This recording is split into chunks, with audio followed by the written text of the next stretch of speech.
Hey everyone, what is going on? It is K2 Investing here. My name is Karen, and in this video, I want to go over my November 2020 payout to include my dividends and my day trading. For those of you who are new to the channel, my main focus is day trading at the moment, but I did start off as a dividend investor, so I have both types of income coming together within my Robinhood portfolio. Before we jump into the actual payout, let's go over my portfolio real quick, sitting at $33,671. On this day, not a lot of movement. It was down 36 and up again 31 in the after hours. Going across the charts here. On the week, nice and green, had a pretty big jump here. On the month, green. On a 3-month, huge, almost $5,000. On the year and overall. So it's nice to go across these charts and see green, green, green, except for the day. But we're going to have red days, we're going to have green days, and I do have quite a bit of shares in long-term holdings, so that just comes natural to see some red every now and again. If you're interested, I currently have a position in Tesla. That's one of the stocks that I do day trade, but considering it's a little bit overbought and it went way up throughout the day and it started consolidating, I saw that it dropped back. So I did go into a pretty large position and it didn't quite hit the sell point that I wanted to before the close of day. Of course, as a day trader, you want to open and close every single trade within one trading day, but Tesla I feel is a good enough buy that I'm not scared to hold it overnight or for a weekend. So I'm just waiting for that position to hit where I'd like, and I could probably make a couple $100 off that swing trade. So jumping into my payouts, I'm going to go into my dividends first. I use Google Sheets to track everything. I use it to track my dividends and for my day trading. It is free to use, and what's awesome is I can sign in on my phone, on my computer, anywhere really, and it will all sync up together. So it's a great way. I know there is better ways to be able to track this. This is not the prettiest charts, but overall, in my opinion, I think it's great to track your stuff in at least some shape or form because it will show progression throughout your trading. And as a new trader, you can get discouraged very quickly. So going across the charts here, I do have green and blue. Green represents Robinhood payouts and blue represents Webull because I do have a small position of about $2,500 in Webull. Going left to right, we start off with the date that the dividend was paid out, the stock ticker symbol, the price payout per share, the amount of shares I owned at that time, and then the total actual payout. And down here at the bottom, I have the previous total. We have the total for the month, $90.35, and then the year-to-date total. I also like to track my year-to-date average so I can see if my dividends are progressing over the course of the year. November in general is not always the biggest month. Usually those months are the quarterly months that happen every 3 months because a lot of long-term holdings that I have actually pay out on a 3-month basis. November just happens to not be one of those months where there's a payout, but still $9 is pretty decent.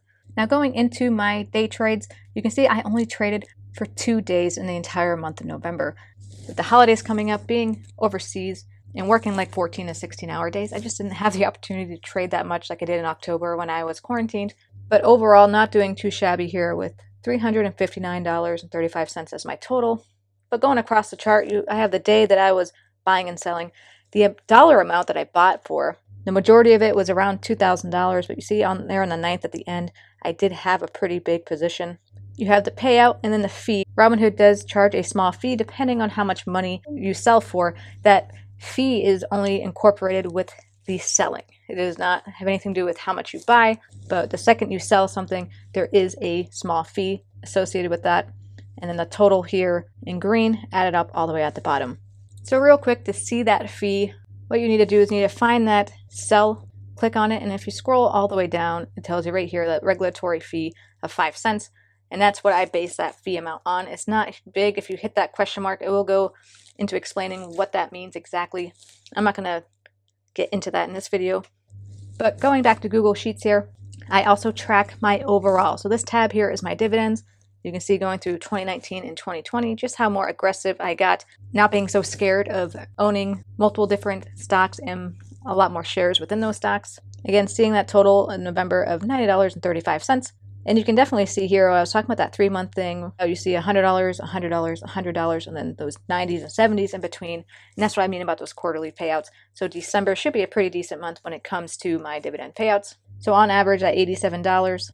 And I do the same thing with trading. See, going down when I finally hit that $25,000 where I could day trade freely, just how much money I was making. October, again, being a pretty big month because I was in quarantine for 2 weeks before I traveled out of this country. and November sitting at $359.35. But all things considering, trading with about $2,000 during the month of November and for only 2 days, making about $360 is pretty decent in my opinion, because to me, it's all about understanding those entries and exits and that percentage of the money you're using. I'm excited to see what December brings for total so I can have an overall amount for 2020 that I've made, but so far, just in my day trading, almost $2,000 and averaging roughly $241 per month. And here are the totals for both my dividend and my day trading. Going across again, October being a big month, almost $900, and then November sitting just under $450. But overall, so far for the year of 2020, making $2,647 with an average of $240 a month.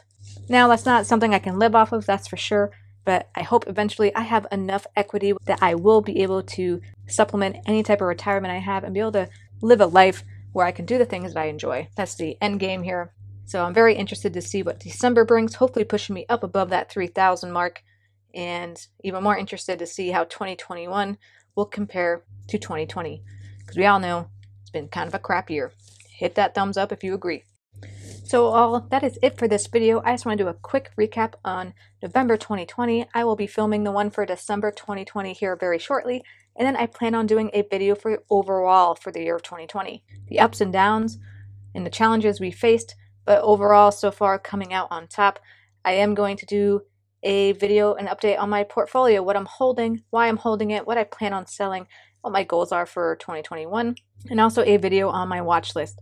What I'm looking at, what I see value in, why I see value in some of these stocks and ETFs, and what I plan overall for 2021 to continue my day trading and to maybe even start putting money back into that long-term buy and hold strategy. But guys, over the past year so far, I started this channel back in January, and I am just so thankful for having over 600 subscribers. I really appreciate it, and if I continue to get those likes and continue to get those subscribers, I plan on celebrating by getting a camera and doing this in front. If you're interested and you want to follow along, please hit that like button, please hit that subscribe button, get that interaction on this channel. And I really love reading all your comments, so go ahead and leave something down below. But as always, guys, I hope you stay green, you stay classy, and you make your moves with that kinetic knowledge. Take it easy.